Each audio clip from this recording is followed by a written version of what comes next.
नमस्कार दोस्तों, आप सभी लोगों का directstudy.com पे मैं रोहित सर बहुत-बहुत आपका स्वागत करता हूँ।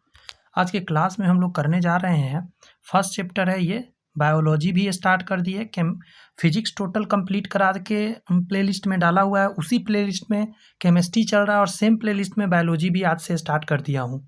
जी हाँ, केमिस्ट्री तकरीबन 50% कंप्लीट करा चुका हूँ।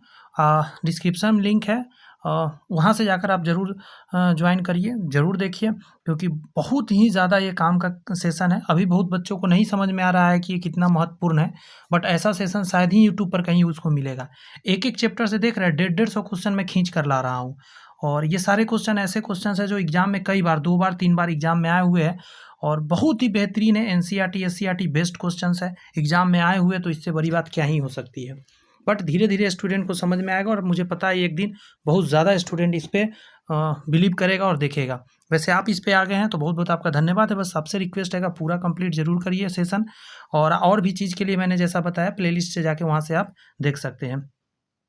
एक चैप्टर से 150 क्वेश्चन होना नॉर्मल बात नहीं है। सारे थ्योरी ना भी पढ़े हैं ना तो सारे थ्योरी कंप्लीट हो जाएगा, इस बात का तो गारंटी है। चलिए क्वेश्चन शुरुआत करते हैं। धीरे-धीरे सारे डिफिनीशन, सारे थ्योरी आपको याद होता जाएगा, मैं आपको याद करा दूँगा।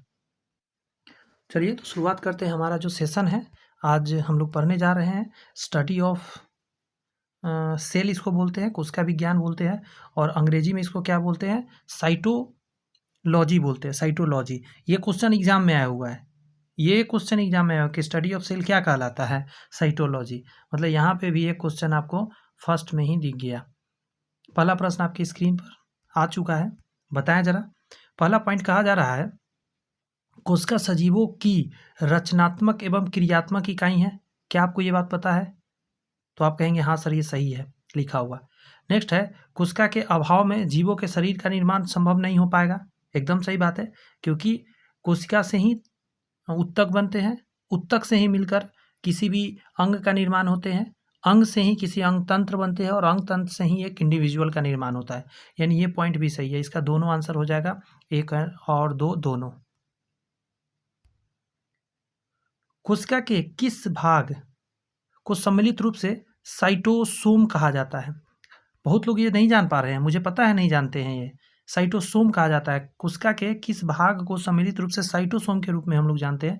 तो याद रखिएगा, इसका आंसर होगा आपका, गौर से पहले सुन लेते हैं। पहला पॉइंट में कह रहा है कोशिका झिल्ली, नेक्स्ट है कोशिका द्रव, कोशिका द्रव स्थित कोशिकांग, तो आंसर हो जाएगा इसमें सभी। साइटोसोम पूरा एक सेल को ही कह दिया जाता है। दिस इज सेल, ये केंद्रक है, केंद्रक के अंदर बहुत सारे मटेरियल भरे रहते हैं, द्रव भरे रहते हैं, इसी को बोला जा रहा है कोशिका द्रव हो गया। ठीक है, अगर कोशिका झिल्ली की बात करें तो जो बाहर वाला आवरण है इसी को कोशिका झिल्ली कहेंगे आप, और कोशिका द्रव में स्थित इसके अंदर जो ऑर्गेनेल है उसको उसको साइटोसोम बोलते हैं। इसमें न्यूक्लियस नहीं आता है, न्यूक्लियस नहीं आता, ध्यान रखिएगा, साइटोसोम के अंदर न्यूक्लियस नहीं आता। उसके अलावा जितना पार्ट है ये सारा क्या कहलाता है, ये सेल मेम्ब्रेन को लेकर साइटोसोम। याद हुई बातें? तो इनमें सभी आंसर हो गया। इस क्वेश्चन का जवाब देने का प्रयत्न करें कि साइटोसोम के अंतर्गत निम्नलिखित में से कौन एक शामिल नहीं है। आ गया ना क्वेश्चन, साइटोसोम में क्या नहीं आता है, तो केंद्रक नहीं आता है। कोशिका झिल्ली आता है तो यस आता है। कोशिका द्रव में स्थित कोशिकांग मतलब सेल ऑर्गेनेल्स आता है तो हाँ आता है। कोशिका द्रव स्थित ये दोनों तो एक ही बात है। ठीक है, तो आंसर क्लियर है, ए नंबर आंसर हो जाएगा, केंद्रक नहीं आता है। आगे बढ़े, क्लियर हो रही है बातें, याद हो रही है? सारे थ्योरी भी कंप्लीट हो जाएगा ना, क्वेश्चन इतना है, सारे थ्योरी से क्वेश्चन बना दिया गया है। एक चैप्टर से 150 क्वेश्चन कम तो नहीं होता है। कोशिका द्रव में स्थित, कोशिका द्रव, कोशिका द्रव क्या होता है? ये जो कोशिका है ये सेंटर है, इसके यहाँ जो स्थित है उसकी बात कर रहा है। कोशिका द्रव में स्थित जीवित रचनाएं जिसमें बढ़ने तथा विभाजन की क्षमता होती है उसे क्या कहते हैं? मतलब इसके अंदर ऑर्गेनेल्स है, उस ऑर्गेनेल्स की बात कर रहा है कि वो बढ़ेगा भी और डेवलप भी करेगा, तो उसको क्या मतलब रूप में जानते हैं? तो उसको बोलते हैं ऑर्गेनोइड्स, ऑर्गेनोइड्स के रूप में जानते हैं। Because of they break, they develop the capacity to increase, ये सारे कारण से क्या है, इसको ऑर्गेनोइड्स बोलते हैं। Understand? Here is the question number 25। निम्नलिखित में से कौन सी कोशिका रचना ऑर्गेनोइड्स नहीं है? ऑर्गेनोइड्स कौन नहीं है? मतलब जो डेवलप नहीं कर सकता, जो बढ़ नहीं सकता, बात समझ में आ रही है? तो रसधानी क्या वैक्यूल्स है, यह सेल के अंदर ये केंद्रक है, उसके अलावा कहीं खाली जगह बचा हुआ है। ये जो खाली जगह है दिस इज नॉन एज क्या, यही है आपका रसधानी। खाली जगह कैसे बढ़ेगा समझ रहे हो, उसमें तो कुछ भी नहीं है जान, तो यानी कि राइबोसोम बढ़ता है तो ऑर्गेनोइड्स है, सेंट्रोसोम है ऑर्गेनोइड्स है, माइक्रोट्यूबुल्स है ये भी ऑर्गेनोइड्स है, लेकिन रसधानी नहीं है क्योंकि ये खाली जगह है, निर्जीव है। निम्नलिखित में कौन सही नहीं है? पहला पॉइंट है कोशिका का आकार एवं आकृति उसके कार्यों के अनुरूप होती है। एकदम सही बात है, कोशिका का आकार एवं आकृति उसके कार्य के अनुसार होता है। मतलब शरीर के अलग अलग भाग का जो कोशिकाएं हैं वो अलग अलग टाइप का है। अंडरस्टैंड? पहला तो सही था पॉइंट। नेक्स्ट कह रहा है कि कोशिका की संख्या जीव के शरीर के आकार पर निर्भर करता है। एकदम सही बात है, छोटा पौधा है उसमें कोशिका कम है, एक बड़े पौधा है विशाल का है उसमें बहुत ज़्यादा है, ये भी सही बात है। आगे है कि अलग अलग रचना और अलग अलग कार्य करने वाले कोशिकाओं का समूह को उत्तक कहा जाता है। नहीं नहीं नहीं नहीं, ये गलत है। अलग अलग रचना हो जाएगा, अलग अलग कार्य करने वाले कोशिका का समूह। उत्तक के अंदर ना एक टाइप का कार्य करने वाला कोशिका का समूह होता है। जैसे मेरे हाथ के हथेली है तो हथेली के दो पार्ट है, वो आगे जिधर से हम कोई चीज़ पकड़ते हैं एक पीछे वाली पार्ट है। आप दोनों मांस को देखो खुद के अपने हाथ में, दोनों दो चीज़ है, दोनों का उत्तक जो है अलग है। आगे वाला हथेली का जो भी उत्तक है एक जैसा दिखेगा कलर में, पीछे वाला एक जैसा दिखेगा। फंक्शन आगे वाला सब मिलकर एक काम करता है, पीछे वाला अलग करता है। समझ रहे हो बात? तो ये गलत इसीलिए है।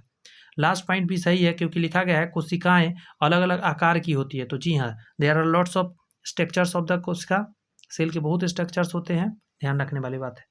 तरल मोज़ेक मॉडल के संबंध में निम्नलिखित कथन को विचार करिए। तरल मोज़ेक मॉडल दिया गया था तो उसी के बारे में कह रहा है कि विचार करिए ज़रा। तो ये जान लीजिए तरल मोज़ेक जो है ये निकोल्सन एंड सिंगर के द्वारा दिया गया था। तो पहला पॉइंट समझते हैं इसमें क्या कहा था इन वैज्ञानिकों ने। यह मॉडल कोशिका झिल्ली के संरचना को बताता है। जी हाँ, कोशिका झिल्ली के संरचना को बताता है। कोशिका झिल्ली क्या है? ये जो बाहर वाला ये पार्ट में बनाता हुआ, ये जो बाहर है, ऐसे समझिए एक गुब्बारा के अंदर आपने पानी भर दिया तो गुब्बारा का जो बाहर वाला आवरण होता है, बाहर वाला, that is known as the कोशिका झिल्ली, and in the English this is known as the cell membrane और plasma membrane, both are the same name of the कोशिका झिल्ली। कोशिका झिल्ली का ही नाम है cell membrane and the plasma membrane. Understand? And the special function of the cell membrane और plasma membrane is it is a selectively permeable membrane. Understand? कुछ चीज़ को ये सिलेक्ट करता है, उसे परमिएबल करता है, आने जाने का रास्ता बनाता है। हर चीज़ कोशिका में चला जाएगा तो कोशिका के अंदर बहुत सारा पानी चला जाएगा, फट जाएगा, या कोशिका से सारा चीज़ बाहर आ जाएगा। That is the problem for the cell. So selective है, ये सिलेक्शन करता है और उसी को आने जाने देता है। तो आगे इस सब चीज़ पे क्वेश्चन मिलेगा, घबराने की जरूरत नहीं है। तो पहला पॉइंट आपको समझ में आ गया तरल मोज़ेक मॉडल के बारे में कि तरल मोज़ेक मॉडल में क्या होता है, कोशिका झिल्ली की रचना की बात करता है। नेक्स्ट है, अच्छा यहाँ दिया भी गया है कि 1772 में सिंगर और निकोल्सन ने इसे प्रस्तुत किया था। This is the very very important question, this is the very very point. The तरल mosaic model developed and announced by Singer and Nicolson at the 1972। ध्यान रखेंगे। नेक्स्ट कह रहा है इस मॉडल के अनुसार कोशिका झिल्ली की संरचना दो फॉस्फोलिपिड अणुओं और परतों के बीच में गोलाकार प्रोटीन रहता है। क्या बात है, परफेक्ट। यहाँ पे डिफिनीशन भी दे दिया आपको, समझ में आया? इसका तीनों आंसर दिया आएगा कि in this model Singer and Nicolson in 1972 they tell us about the cell membrane. कोशिका झिल्ली का स्ट्रक्चर जो है दो, गौर से सुनेगा, टू फॉस्फोलिपिड्स अणु मॉलिक्यूल्स के होते हैं के परतों के बीच गोलाकार प्रोटीन होता है। ऐसे भी सुने होंगे कोशिका झिल्ली बना होता है फॉस्फोलिपिड और प्रोटीन का, सुने हैं ना? नहीं सुने तो सुन लीजिए, आगे आएगा, धीरे धीरे बहुत चीज़ सीखने को मिलेगा। अगर क्लास पसंद है तो थोड़ा लाइक वाइक कर दीजिएगा, क्योंकि व्यूज़ कम जाते हैं, कुछ कम स्टूडेंट हमसे पढ़ते हैं, क्योंकि चैनल छोटा है। बहुत लोग को लगता है ये काम का चीज़ नहीं होगा, जो समझते हैं कि कितने भयंकर कंटेंट सब मैं लाता हूँ, वो लोग तो कंटिन्यू रहते हैं। तो अगर आप उसमें से है तो ज़रूर चैनल को सब्सक्राइब किए होंगे, नहीं किए हैं तो कर ज़रूर लीजिए, आप भी बनिए उसमें से। क्योंकि मैं इधर उधर की बातें तो करता नहीं, काम की बातें एक भी वीडियो में मैं इधर उधर की ज़्यादा बात नहीं करता, बस आपके लिए एकदम भयंकर कंटेंट लाता हूँ जो पेड कोर्स में लोग हज़ारों हज़ार रुपया देकर लाते हैं, मतलब क्लासेस करते हैं, वो मैं आपके बीच ला के रख देता हूँ। मैं पैसा देता हूँ, मैं वहाँ से असाइनमेंट लाता हूँ और मैं आपके बीच उसका क्लासेस रख देता हूँ। जब भी बच्चे कहते हैं कि वो सर क्या बहुत अच्छा है, चलो मैं उसका उपाय करके वहाँ से ख़रीद कर ले आता हूँ, ताकि जो पैसा नहीं दे सकते हर जगह अलग अलग इंस्टीट्यूट्स में, उसके लिए बेनिफिट क्या हो जाएगा कि यहाँ पे मिल जाएगा। कोई नहीं, आइए। कह रहा है कि कोशिका का कौन सा भाग माइक्रोविलाई, सीलिया तथा फ्लैजिला जैसी संरचना का निर्माण करती है। देख रहे हैं, ये सारे चलने वाले चीज़ है। जैसे मान के चलिए, आपने सुना होगा, ये मान के चलिए कोई कोशिका है, इनमें ऐसे करके कुछ निकला हुआ है, this is known as cilia. इसके ऊपर में ऐसे ऐसे धागा धागा रचना है, this is known as flagella, cilia flagella, समझ रहे हैं। माइक्रो विलाई, ये सभी स्ट्रक्चर्स होते हैं। ये क्या मतलब रहते हैं कोशिका के ऊपर में, दिमाग लगाइए ज़रा। सबसे ऊपर क्या होता है कोशिका का? कोशिका झिल्ली होता है, कोशिका झिल्ली का ही ये पार्ट है। अब कोशिका भित्ति कुछ लोग सोचेंगे ये भी बाहर की बात है। अरे भाई मेरे, एक बात बताना, कोशिका भित्ति क्या है? पेड़ पौधा का हार्ड पार्ट है। If this part is hard then the how the movement of the this organisms, कैसे ये मूव करेगा? हार्ड पार्ट होगा तो। अरे मूवमेंट होते रहता है, वो ऐसा लगता है झालर जैसा होता है। झालर समझ रहे हैं? बरस का जैसा मोची होता है उस टाइप का रहता है, एकदम मुलायम सॉफ्ट, जो मूव करते रहता है ताकि इधर उधर मूव कर सके। दैट इज नॉन एज कोशिका झिल्ली, सेल मेम्ब्रेन, याद रखिएगा। नेक्स्ट है कि परासरण की क्रिया किसके द्वारा संपन्न होती है? ये शब्द पर गौर कीजिएगा। परासरण, परासरण क्या है?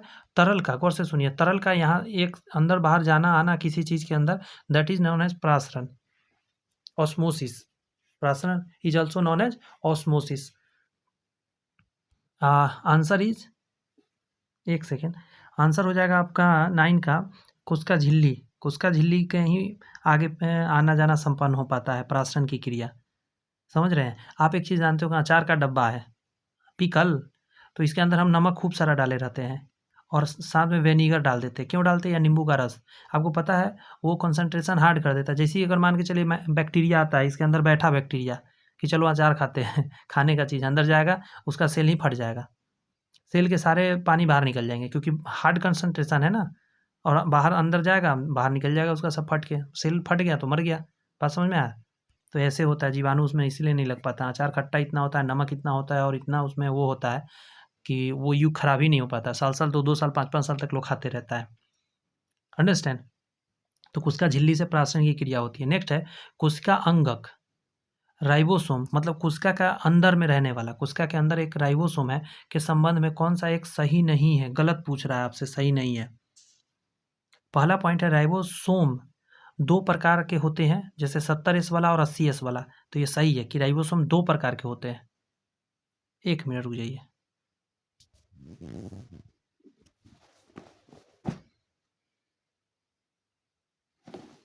हाँ, आइए देखते हैं ये क्या चल रहा है। एक सेकंड दीजिए, कुछ चल रहा है, इधर उधर हो जा रहा है। यहाँ ध्यान दीजिए, राइबोसोम जो है 2 प्रकार के होते हैं, एक 70S वाला होता है, एक 80S वाला होता है। दोनों सही है, मतलब ये सही लिखा गया है। नेक्स्ट है 70S राइबोसोम प्रोकैरियोटिक में होते हैं तथा इसके 2 यूनिट्स होते हैं, 30S और 50S। अब आपको लगेगा कि ये 30, 20, 50 के 70 क्यों नहीं फुर रहा है? ये अलग पॉइंट है, बस इसके अंदर होता है, इतना आपको जानना है। ज़्यादा इसका डिटेल जानने का ज़रूरत है नहीं फिलहाल, और मेरे को उतना आइडिया भी नहीं है कि मैं आपको बहुत डिटेल बताऊं, लेकिन हमको पता है इतना काम आपका चल जाएगा। राइबोसोम 2 प्रकार के होते हैं, 70S और 80S। अच्छा, एक समझिए, ये इतना आप जानते होंगे, there are 2 types of cell, the one cell is known as prokaryotic and other is known as eukaryotic. What is prokaryotic and what is eukaryotic? You can know here. Prokaryotic means with no nuclear membrane. जो nuclear होता है उसका membrane नहीं होता है। Nuclear के अंदर के पार्ट जो होते हैं वो तो होते हैं और इसी साइटोप्लाज्म में कहीं कहीं मूव करते रहते हैं, लेकिन ये जो मैं गोल बना रहा हूँ, ये वाला कोड गोल वाला पार्ट नहीं होता है, मतलब किसी चीज़ के अंदर पैक नहीं होता है। That is not prokaryotic. Eukaryotic में पैक होता है। अच्छा, प्रोकैरियोटिक जो है ना, अनडेवलप्ड सेल कहलाता है, ठीक है। और ये सब छोटे मोटे मतलब माइक्रो ऑर्गेनिज्म में होते हैं। बड़े जितने भी जीव है या पौधे हैं उसमें क्या होते हैं? यूकैरियोटिक होते हैं। क्लियर है? न्यूक्लियस वाला, क्योंकि वो डेवलप्ड होता है। तो मुझे लगता है इतनी बात समझ में आ गई हो। तो 2 तरह का होता है, तो ये 70S, मतलब एस कम है इसमें, 70S और 80S। तो 70S से यही समझ लीजिए आपकी प्रोकैरियोटिक में है, अनडेवलप्ड वाला में। और एक 30 होता है, एक 50 होता है। एक और टॉपिक यहाँ समझा देते हैं, 80 वाला किस में रहेगा? तो 80 वाला रहेगा यूकैरियोटिक में, जिसका अंदर का क्या होता है, सेल मेम्ब्रेन, न्यूक्लियर मेम्ब्रेन रहता है, मतलब न्यूक्लियस से अंदर में पैक रहता है एक थैला के अंदर। तो उसका 80s रहेगा क्योंकि ये डेवलप्ड है। अच्छा, इसके भी दो सब यूनिट होता है, 40 और 60। तो 40-60 यहाँ 100 हो रहा है, देख रहा है। मुझे लगता है आप समझ में आया होगा कैसे हो रहा है। राइबोसोम प्रोटीन तथा लिपिड के बने होते हैं। यहीं पे गड़बड़ है। राइबोसोम जो है प्रोटीन और लिपिड के बने नहीं होता है, प्रोटीन और आरएनए के बने होते हैं, आरएनए के बने होते हैं। राइबोसोम किसके बने हैं, प्रोटीन और आरएनए के। आपको याद रखना है कि प्रोटीन और आरएनए का राइबोसोम बना होता है। Ribosome is made up of protein and RNA, understand. The 11 number question is, prokaryotic कोशिकाओं में माइटोकॉन्ड्रिया के सदृश कौन सी रचना पाई जाती है? Just like mitochondria in the prokaryotic, जो श्वसन और कोशिका का विभाजन का कार्य करती है। In the eukaryotic cell the mitochondria is a special organelle that is a made ATP that is known as the ऊर्जा गृह। इसी को हम लोग बोलते हैं, जो यूकैरियोटिक सेल है उसके अंदर ऊर्जा गृह बोलते हैं। एटीपी निर्माण करता है, एडिनोसाइन ट्राइफॉस्फेट बनाता है। बात समझे, इसी से ऊर्जा हम लोग को मिलता है। बट प्रोकैरियोटिक में क्या होगा, कौन ये काम कर रहा है?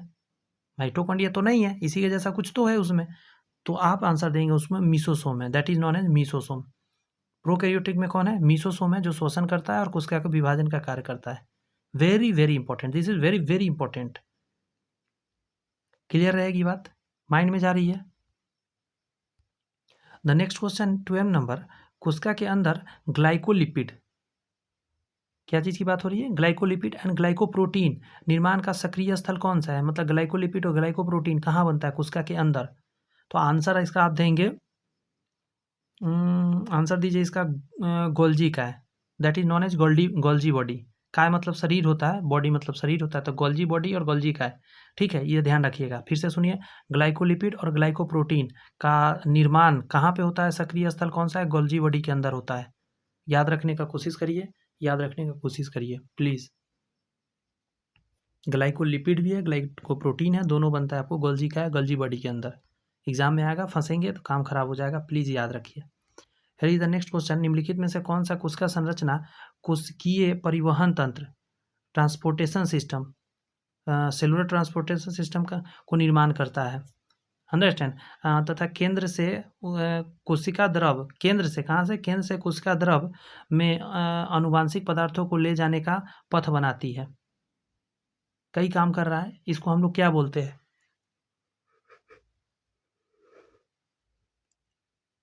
दिस इज नॉन एज अंतर द्रवीय जालिका, endoplasmic reticulum, in the shortcut ER, understand, endoplasmic reticulum, the function of endoplasmic reticulum to transport and from the nuclear to cytoplasm, कोशिका द्रव और आनुवंशिक पदार्थों को ले जाने का पथ रास्ता भी बनाता है। तो इसको थोड़ा सा ध्यान रखिए। परिवहन तंत्र में हमेशा याद रखिए किसको टिक मारना है, सेल के अंदर अंतर्द्रवीय जालिका, that is known endoplasmic reticulum. यहाँ पे हम आपको बताना चाहेंगे ER, that means endoplasmic reticulum have the 2 types, the SER and RER. Rough endoplasmic reticulum and smooth endoplasmic reticulum. Understand? There are 2 types of endoplasmic reticulum inside the cell, the smooth endoplasmic reticulum and the rough endoplasmic reticulum. The rough endoplasmic reticulum is made by the gene. इसके ऊपर में क्या लगे रहते हैं, याद रखिएगा, gene इसके ऊपर अवेलेबल रहते हैं, जिस वजह से ऐसे चेंजिंग आते हैं। आगे मैं अभी डिटेल इसके बारे में बताएंगे, आपको घबराने की ज़रूरत नहीं है। क्रोमोजोम्स इसके ऊपर रहते हैं और इसी वजह से ये होते हैं। तो इसका आंसर समझ गए होंगे, परिवहन तंत्र में जो केंद्रक से कोशिका द्रव को आनुवांशिक पदार्थों को ले जाने का कार्य करता है कोशिका संरचना के अंदर, वो कौन है? तो ER है, इंडोप्लाज्मिक रेटिकुलम, अंतर्द्रवीय जालिका है। यहाँ पे कहा जा रहा है, ये क्या हो गया, चिकनी अंतर्द्रवीय जालिका, चिकनी अंतर्द्रवीय जालिका, स्मूथ इंडोप्लाज्मिक रेटिकुलम प्रोटीन के संश्लेषण, कौन सा, प्रोटीन संश्लेषण एंड स्रवण में भाग लेते हैं, मतलब प्रोटीन बनाते भी और देते भी है जहाँ जरूरत है। नेक्स्ट है आपका पॉइंट,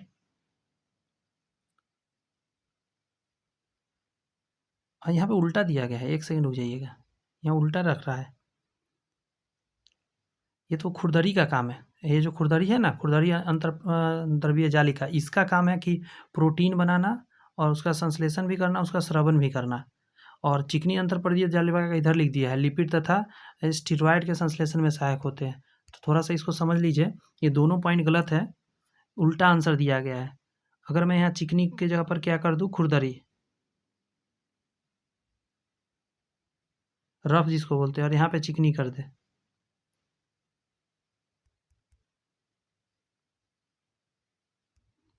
क्यों हाथ फिसल रहे हो? अपर हो जरा, अपर हो आप।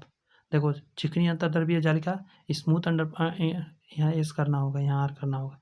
स्मूथ इंडोप्लाज्मिक रेटिकुलम लिपिड तथा स्टेरॉयड के संश्लेषण में सहायक होते हैं। लिपिड और स्टेरॉयड में कौन है? ACR है। लेकिन प्रोटीन का संश्लेषण और स्रवण करने वाला खुरदरी वाला है। ध्यान रखने वाली बात है, याद रखिएगा।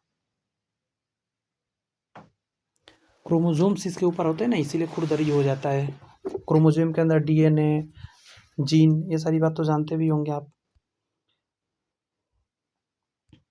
इस पॉइंट में कह रहा है कोशिका का अचल संपत्ति किसे कहा जाता है? कोशिका का अचल संपत्ति, इसको बोलते हैं न्यूक्लिक अम्ल को। किसको बोलते हैं? न्यूक्लिक अम्ल को बोलते हैं कोशिका का अचल संपत्ति। पता था क्या पहले से? संपत्ति सुन के नहीं लगा कि सर पढ़ाने लगे का एक इकोनॉमिक्स।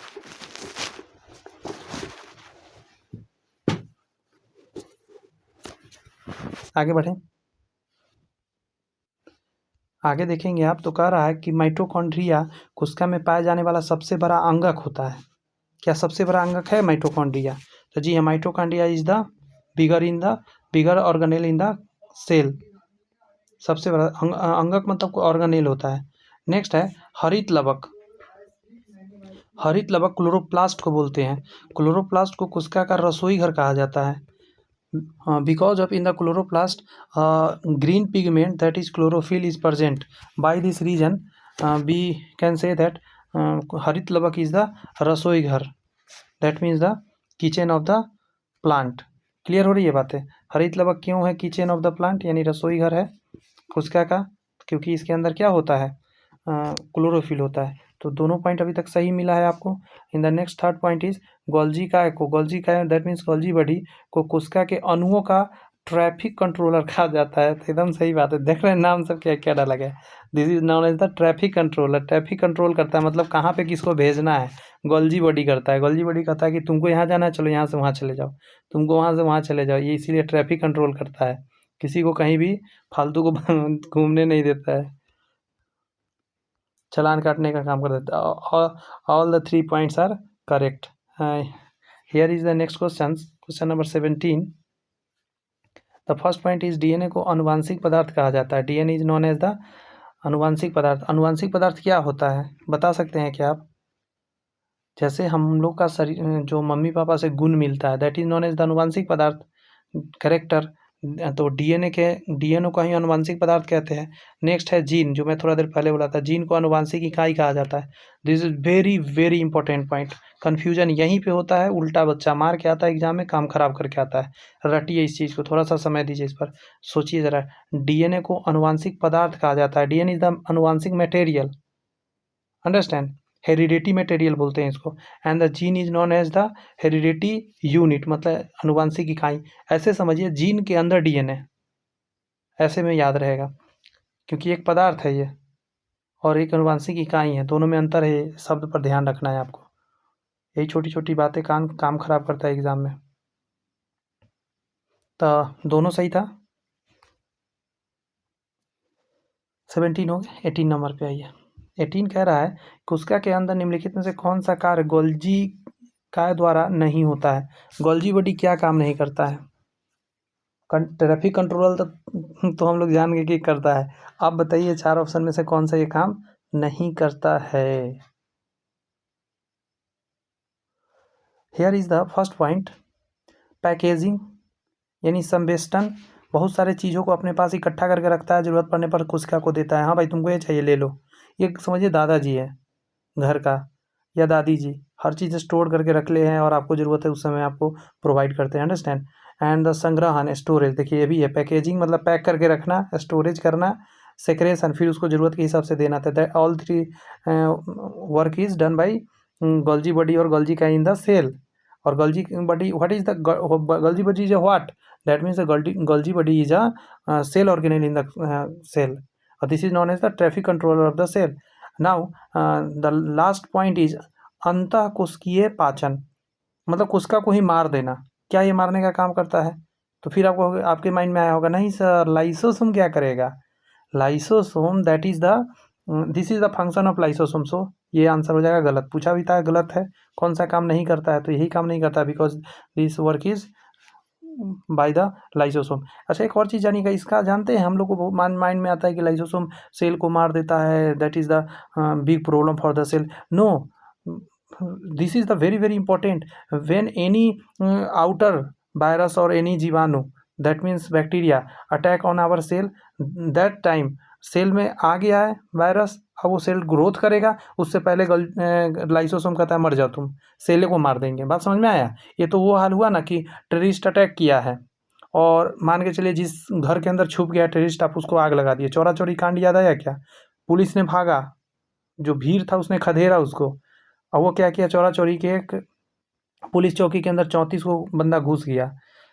कितना था? सॉरी 22 था, 21 था, ध्यान नहीं आ रहा, 34 में बोल दिया। आई थिंक 21 या 22 था, जो भी हो। वो अंदर चला गया, बाहर से आग लगा दिया। एक सेल हो गया ना ये बॉक्स, उसी तरीका का काम करता है। तो लाइसोसोम का काम बहुत अच्छा है, हम लोग समझ नहीं पाते। हम लोग को लगता है यार वो तो मारने का काम करता है, बहुत अच्छा काम है। नाउ द क्वेश्चन नंबर 19, निम्नलिखित में से कौन सा विकल्प सही सुमेलित नहीं है? Here is the wrong point. कोशिका का power house mitochondria, this is the correct.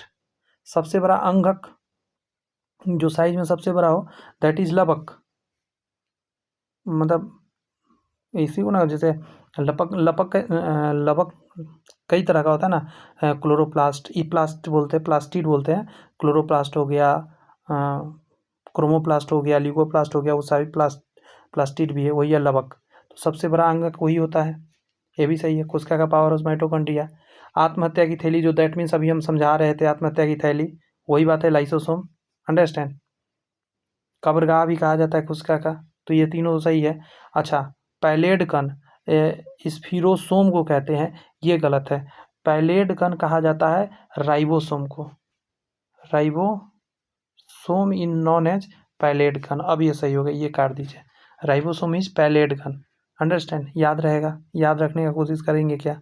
Pallid is ribosome, Palade is ribosome. आत्महत्या की थैली लाइसोसोम। सबसे बड़ा अंगक ऑर्गेनेल, अंगक मीन्स ऑर्गेनेल, इज लबक प्लास्टिड्स। और कोशिका का पावर हाउस माइटोकॉन्ड्रिया।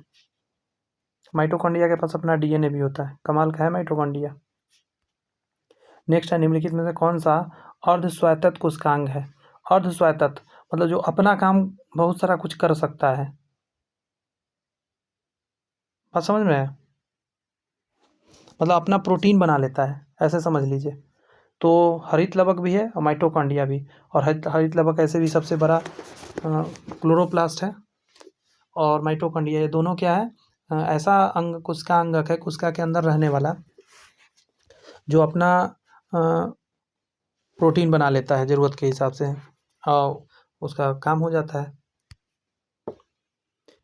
प्रोकैरियोटिक, आपसे मैं पूछूं यहाँ पे, मैं कई बार बताया, prokaryotic is a developed cell और undeveloped cell? What is your answer? Can you give me the answer in the comments? Yes, if you write prokaryotic is undeveloped cell, that means the you are conscious for the study, और आपको याद है ये बात कि हाँ ये मैंने बताया था। अंडरस्टैंड?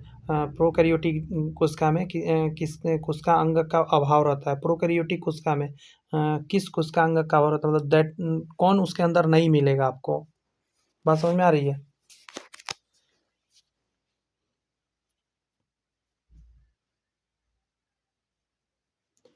गोल्जी बॉडी होता है, माइटोकॉन्ड्रिया होता है, हरित लवक होता है, अंतर्द्रव्यीय जालिका होता है, बट डीएनए नहीं होता है।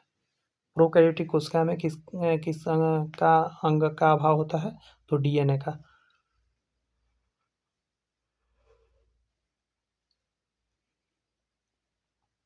गोल्जी का है, दैट मीन्स गोल्जी बॉडी। इसको क्या ट्रैफिक कंट्रोलर भी कहा गया।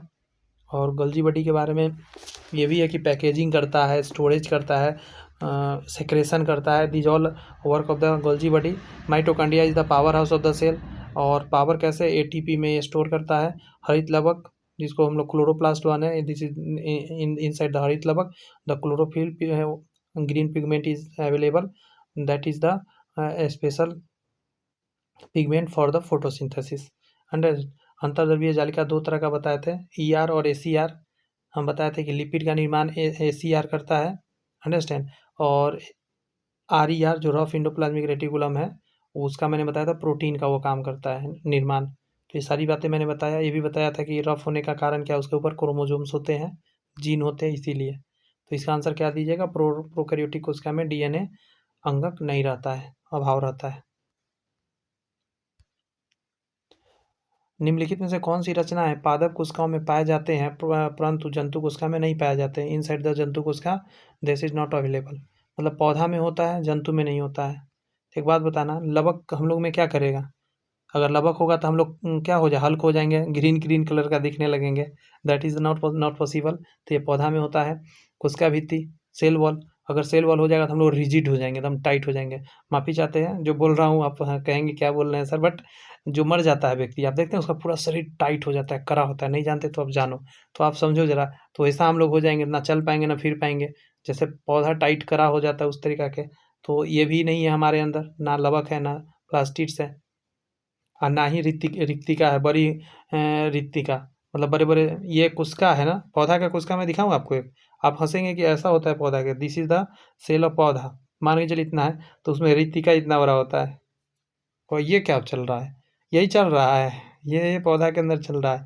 इतना ही जगह इसके पास बचा हुआ है, इसी में यहीं पे छोटा सा कहीं न्यूक्लियस मिल जाएगा आपको, यहीं में जो भी है करना। इतना इतना बड़ा खाली जगह होता है, और this is filled by the water. This is known as vacuole. जितने अपशिष्ट पदार्थ होते हैं वगैरह वगैरह इसके अंदर स्टोर्ड रहते हैं, रेजिन्स वगैरह जो भी पौधा से निकलता है, आप देखते होंगे गुंद वगैरह। समझ में आ रहा है सेल का क्या स्थिति रहता है पौधा में? दैट इज द बड़ी रिक्तिका, बिगर वैक्यूल्स। कोशिका भित्ति that mean cell wall, lipid मतलब plastids. Understand, clear all this 3 points. Now the question number 23 is, निम्नलिखित में से कौन सी रचना जंतु कोशिका में इन द एनिमल सेल में पाए जाते हैं परंतु पौधा में नहीं पाए जाते हैं। Inside the plant cell that is not available. बताइए 23 का answer.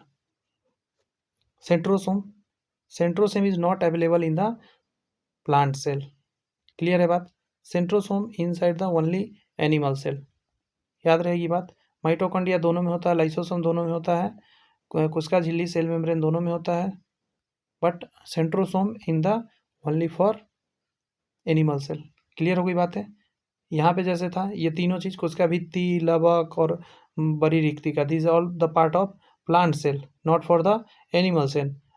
Just like centrosome is the part of जंतु कोशिका, नॉट पार्ट ऑफ द पौधा सेल। नेक्स्ट पॉइंट, कोशिका सिद्धांत किसने प्रश्न, very very important, very very important. Exam में नहीं आएगा, इतनी बार आ चुका है, शायद पूछ दे मन में हो बदमाशी तो, बट आता नहीं आजकल, इतनी बार ये पूछा जा चुका है। दिस इज गिवन, बट आपको नॉलेज तो होना चाहिए ना।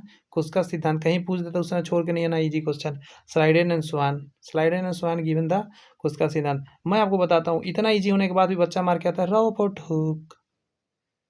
भाई he is the founder of cell, that means he is the given the cell theory. No, the cell theory given by the Sliden and Swan. Understand?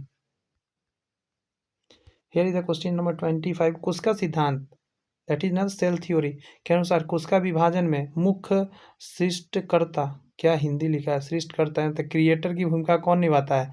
मतलब कौन है वो बंदा जो ये क्रियाकलाप करा रहा है कोशिका सिद्धांत के, कोशिका का विभाजन मतलब सेल डिवीजन कराने वाला कौन है?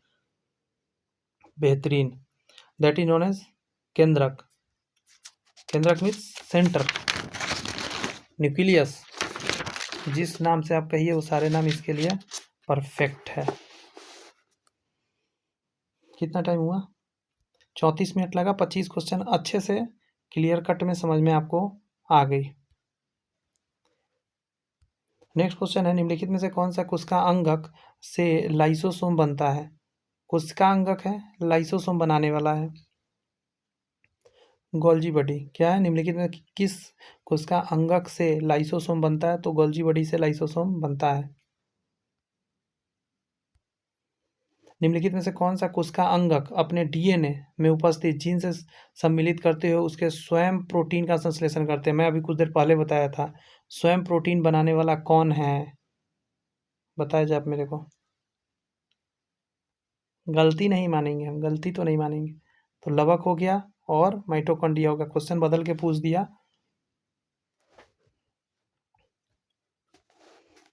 दोनों जो है खुद का प्रोटीन संश्लेषण कर लेता है। नेक्स्ट क्वेश्चन है कि ऐसी कोशिका जिसमें केंद्रक झिल्ली नहीं होती है, वास्तविक केंद्रक नहीं होता, प्रोकैरियोटिक कहलाता है। मैं डिफिनीशन कब से दे दिया ये बात। वैसी कोशिका जिसमें पूर्ण केंद्रक झिल्ली विकसित होता है, झिल्ली घिरा होता है, उसे यूकैरियोटिक कोशिका बोलते हैं। This is right and this is also right. Both are the definition of prokaryotic and eukaryotic. This is the perfect definition of prokaryotic and eukaryotic, understand? निम्नलिखित में कौन सा कोशिका अंगक सेल ऑर्गेनेल अपने आकृति, this is the very important, आकृति को तुरंत परिस्थिति के अनुसार बदल लेता है। The structure of the body which organelle change, कौन ऑर्गेनेल है जो चेंज करते रहता है आकृति? जैसा देश वैसा भेष। तो माइटोकॉन्ड्रिया इसमें नंबर 1 है। जैसा देश वैसा भेष वाला में जैसा माहौल है उस हिसाब से वो अपना चेंज कर लेता है बॉडी। मनुष्य के शरीर में तंत्रिका कोशिका, व्हाट इज तंत्रिका कोशिका? Nervous tissue, sorry nervous cell. This is the longest cell of the body, सबसे लंबा होता है। ऑप्शन में है क्या? सबसे छोटी कोशिका, अनियमित कोशिका, ये दोनों आंसर तो हो नहीं सकता। एक गोल कोशिका नहीं, सबसे बड़ी कोशिका। चूंकि this is the longest cell, हम ऑप्शन के हिसाब से आपको मानना पड़ेगा सबसे बड़ी सेल। वैसे लंबा कहना ज़्यादा बढ़िया है। एक प्रारूपी कोशिका के अंतर्गत है, एक प्रारूपी कोशिका के अंतर्गत क्या आता है? तो इसके अंदर साइटोसोम और केंद्रक आता है। बताया था कि पुराने ज़माना में वैज्ञानिक लोग इसका नाम रखा था केंद्रक, और इसके अलावा ये जितना बच गया सारा पार्ट बाहर का, ये सब साइटोसोम। तो एक प्रारूपी कोशिका में है क्या क्या? साइटोसोम और केंद्रक, साइटोसोम और केंद्रक। कह रहा है सेंट्रोसोम विशेष रूप से भाग लेता है। सेंट्रोसोम याद आ गया होगा आपको। एक मिनट, सेंट्रोसोम क्या चीज़ में भाग लेता है? केंद्रक विभाजन में नहीं, क्या चीज़ में? कोशिका विभाजन में भाग लेता है। सेंट्रोसोम कोशिका विभाजन, केंद्रक विभाजन नहीं, कोशिका विभाजन। कोशिका यांत्रिक सहायता प्राप्त करता है, कोशिका यांत्रिक सहायता प्राप्त मतलब सहायता पाता है, कोशिका यांत्रिक सहायता पाता है। तो ईआर से, इंडोप्लाज्मिक रेटिकुलम से। ये ना जाली जैसा ऐसे ऐसे ऐसे धागा रचना है, और ये पूरा अंदर में फैला हुआ है कोशिका के अंदर। इससे उसको एक मतलब पावर मिलता है थोड़ा सा, वही बात कह रहा है। नेक्स्ट है 70S, तो क्या मारिएगा? प्रोकैरियोटिक। अगर मैं 80S पूछूँ तो क्या मारिएगा? यूकैरियोटिक।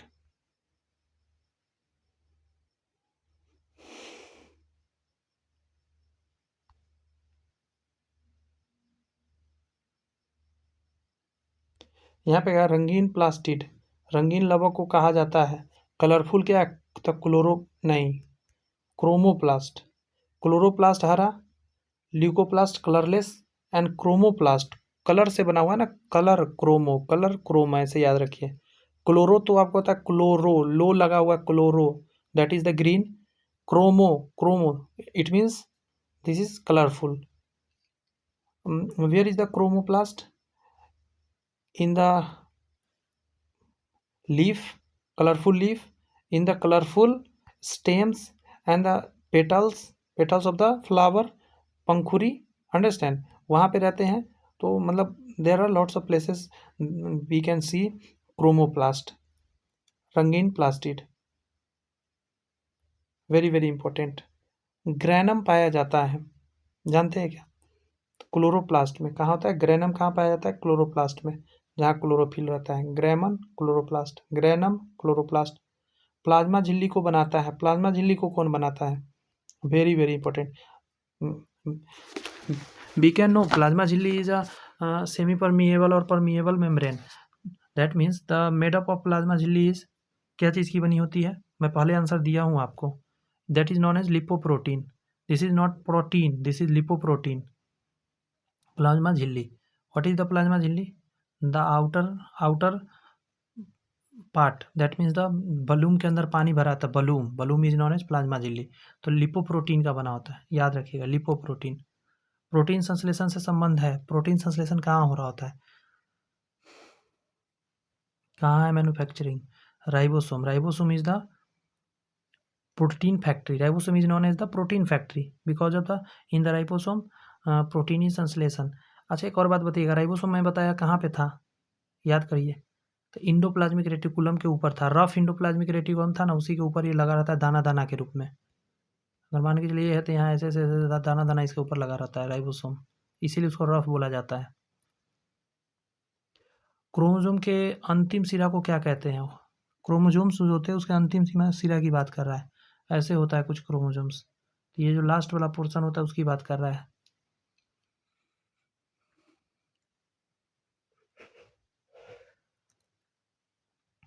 ऑप्शन से देखते हैं जरा. ऑप्शन से दीजिएगा क्या आंसर. इसका बता दिया ना मैंने, राइबोसोम था. इसको होता है टोलीमियर. क्या नाम है? टीलोमियर. क्रोमोसोम का अंतिम सिरा जो होता है किसी भी शेप में रहता है, ज़्यादातर इस टाइप में रहता है. तो इसका जो ऊपर वाला पार्ट होता है that is known as telomere, telomere. कोशिका केंद्रक झिल्ली माइटोकॉन्ड्रिया नहीं होता है. केंद्रक झिल्ली एवं माइटोकॉन्ड्रिया नहीं होता. अच्छा, ना केंद्रक झिल्ली है ना ही माइटोकॉन्ड्रिया है. ऑप्शन के हिसाब से जवाब देना हो तो आंसर क्या दीजिएगा? Bacteria. Because of bacteria is the prokaryotic cell. Prokaryotic समझ में आया? यहाँ आंसर तो प्रोकैरियोटिक था लेकिन ऑप्शन में नहीं था, तो हमने देखा कि बैक्टीरिया एक ऑप्शन में था जो ऐसा सेल है जो कि प्रोकैरियोटिक है. दैट मीन्स इसके अंदर ना केंद्रक झिल्ली होगा ना माइटोकॉन्ड्रिया होगा, इसीलिए हम प्रोकैरियोटिक को टिक मार देंगे. अंतर्द्रव्यीय जालिका केंद्रक. अंतर्द्रव्य जालिका केंद्र है मतलब अंतर्द्रव्यीय जालिका में क्या होता है, सीधा ये पूछ रहा है आपको. ज़्यादा भाषण की बात नहीं है. केंद्र का मतलब वहाँ पे क्या हो रहा होता है. दिमाग में आया बात? दो तरह का होता है. SER होता है, RER होता है. RER में क्या होता है? तो प्रोटीन संश्लेषण होता है. तो यही आंसर देंगे ऑप्शन के हिसाब से. प्रोटीन संश्लेषण हो रहा होता है रफ इंडोप्लाज्मिक रेटिकुलम. निम्नलिखित में किसकी अनुपस्थिति से पादप कोशिका जंतु कोशिका से भिन्न होता है? पादप का कोशिका मतलब पौधा का कोशिका जंतु कोशिका से भिन्न है मतलब अलग है. इसको बोलते हैं सेंट्रियोल के कारण. समझे? देखिए, माइटोकॉन्ड्रिया तो दोनों में होता है, अंतर्द्रव्यीय जालिका राइबोसोम्स दोनों में होते हैं, सेंट्रियोल सिर्फ अलग है. समझे? निम्नलिखित में किसकी अनुपस्थिति से पादप कोशिका जंतु कोशिका से भिन्न है मतलब सेंट्रियोल हम लोग में है लेकिन पौधा में नहीं होता सेंट्रियोल.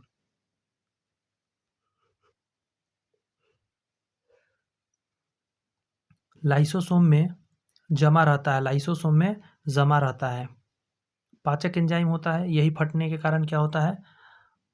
सेल मर जाता है. नेक्स्ट है माइटोकॉन्ड्रिया का दीवार बना होता है. माइटोकॉन्ड्रिया का दीवार क्या चीज़ का बना होता है?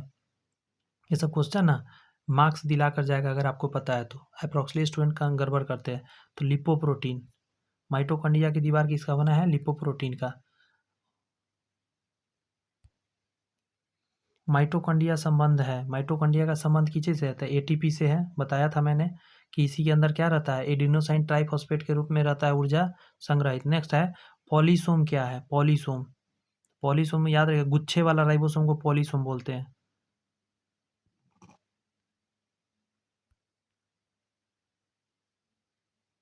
राइबोसोम है लेकिन गुच्छे में है, क्लस्टर के रूप में है, एक झुंड के रूप में है. That is known as ribosome और mRNA रहता है. क्या है? पॉलीसोम क्या है? गुच्छे वाले राइबोसोम है, इसमें राइबोसोम और mRNA रहता है. mRNA यहाँ पे है कि जीवित कोशिका के भीतर ऊर्जा स्रोत है. जीवित कोशिका के भीतर ऊर्जा स्रोत है. एक जीवित कोशिका के अंदर ऊर्जा कहाँ से आ रहा होता है? दिमाग लगाइए. अब ATP मार के गलती मत कर लीजिए. माइटोकॉन्ड्रिया बनाएगा तभी ना स्टोर रहेगा ATP के रूप में. तो ऊर्जा स्रोत जहाँ से ऊर्जा ऊर्जा बन रहा है, तो एटीपी से हम लोग को मिलता है, लेकिन जो स्रोत है जहाँ से बनता है वो माइटोकॉन्ड्रिया था। आंसर दीजिए ए। तरल मोजाइक मॉडल मत प्रस्तुत किसने किया था? सिंगर एवं निकोलसन ने। Option number A is the correct.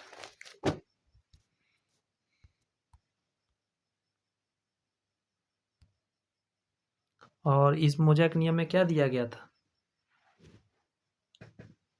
कह रहा है कुस्का भित्ति पाई जाती है, तो कुस्का भित्ति पादप कोशिकाओं में पाया जाता है। कहाँ पाया जाता है? पादप कोशिकाओं में। अवर्णी लवक का मुख्य कार्य क्या है? एक वर्णी लवक होता है, अवर्णी लवक होता है।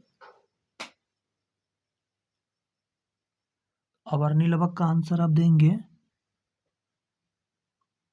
मुझे तो डरा दिया। एक छत से एक नीचे गिरा क्या? छिपकली। दो लड़ रहा था, एक गिरा पटाख से नीचे। मैं सोचूं क्या हो गया, मरा भी नहीं, इतना ऊंचाई से गिरा पक्का पे। देखो आप, अवर्णी लवक का मुख्य कार्य क्या है, क्या बताएंगे आप? बताओ जरा। खाद्य पदार्थों का संचयन करना। अवर्णी लवक का काम क्या है? खाद्य पदार्थों का संचयन। अवर्णी लवक का मतलब जिसमें कलर नहीं है, कोई बर्न नहीं है। तो एक है क्रोमोप्लास्ट, क्लोरोप्लास्ट और ल्यूकोप्लास्ट। तो ये ल्यूकोप्लास्ट है।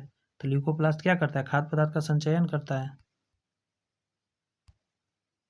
पुरकिंजी ने कोशिका संरचना के किस भाग का खोज किया? पुरकिंजी क्या चीज़ खोजे थे, वो पूछ रहा है आपसे।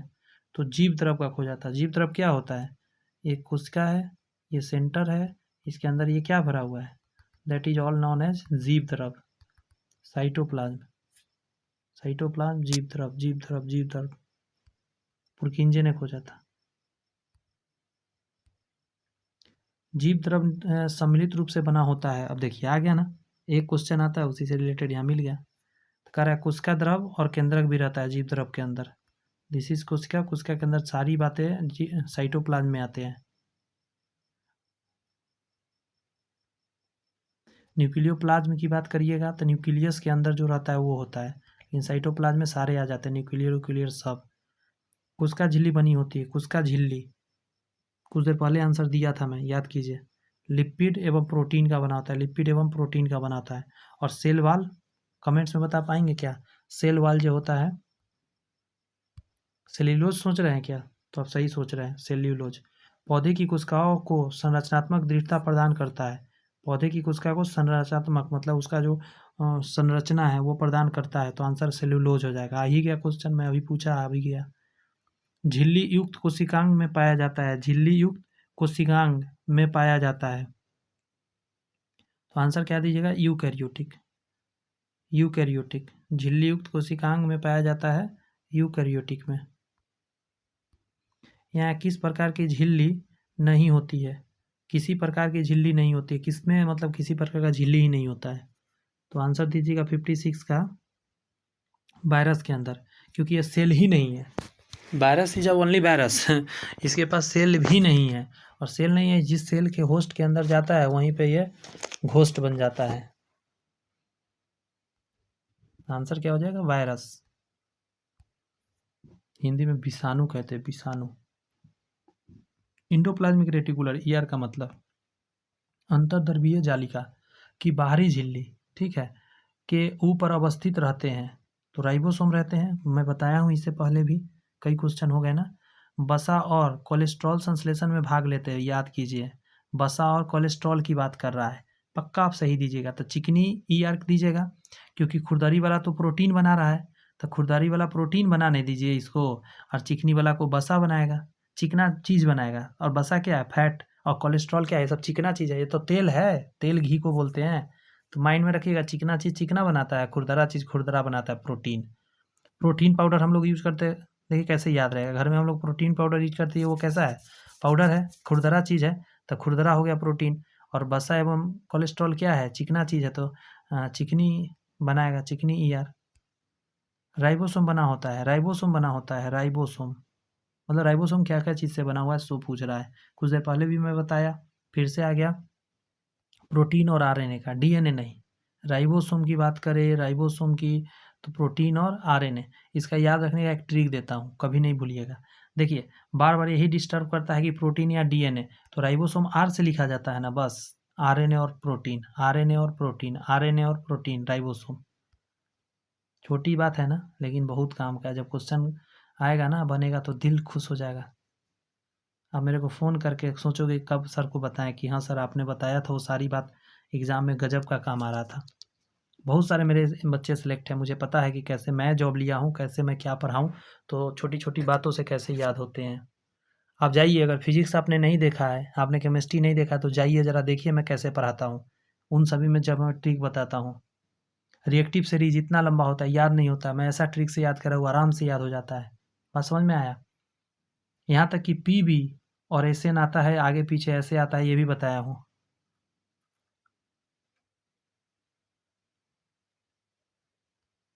देखिए, कैटरीना ने कार मांगी, मिला क्या?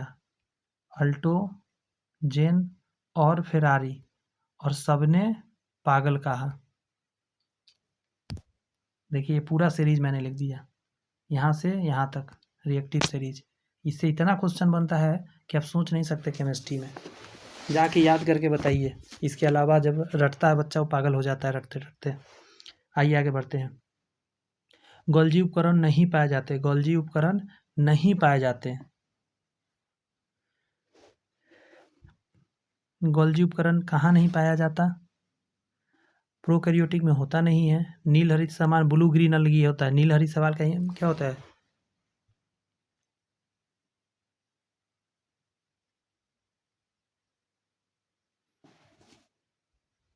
इसको साइनोबैक्टीरिया बोलते हैं। ब्लू ग्रीन अलगी है ना, इसी को साइनोबैक्टीरिया के नाम से हम लोग जानते हैं। Blue green algae is known as cyanobacteria. देखिए, साइनोबैक्टीरिया इसलिए बोलते हैं क्योंकि ये शैवाल है, ये नहीं है, बस नाम इसका डाल दिया गया कलर की वजह से। नील हरित शैवाल असल में बैक्टीरिया है, ब्लू ग्रीन अलगी बोलते हैं इसको।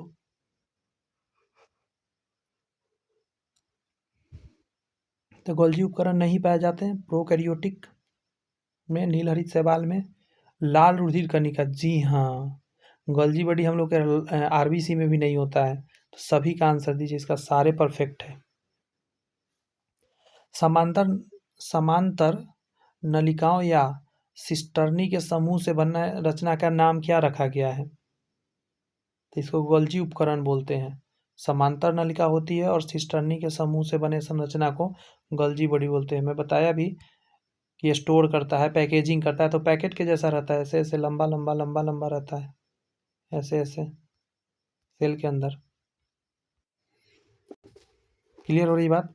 तो क्या आंसर दीजिएगा? तो समांतर जब भी देखिए ना नली का, तो नली का नाम है तो गोल्जी बॉडी, नली के जैसा रहता है, नाम है वैसा ही है भी।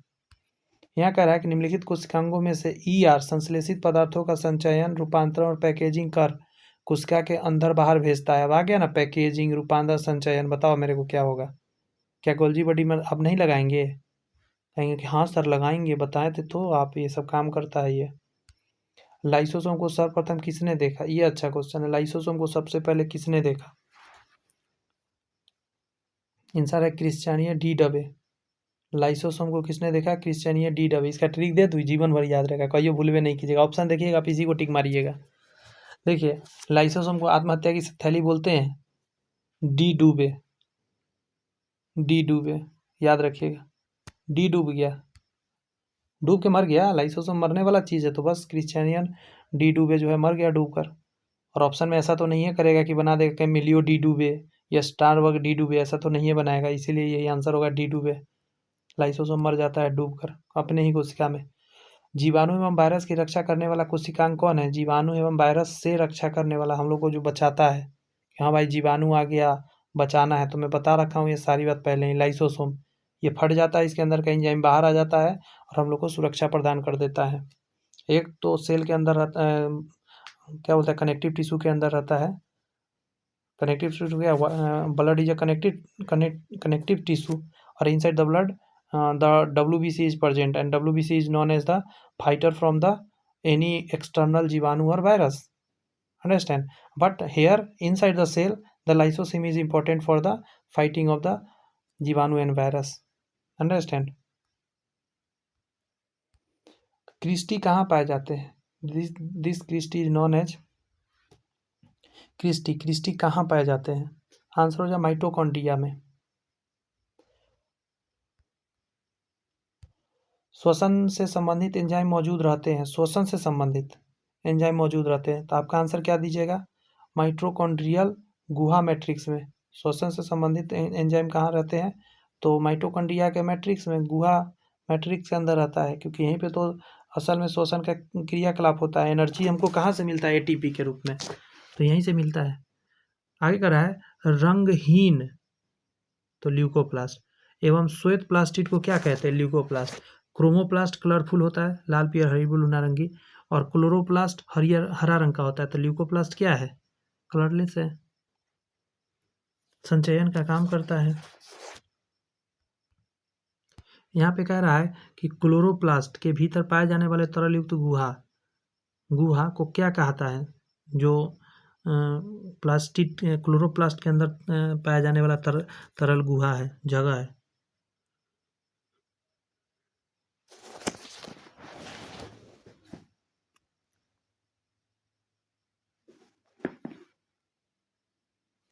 इसको नाम है स्ट्रोमा। क्या नाम है इसका? स्ट्रोमा, याद रखिएगा।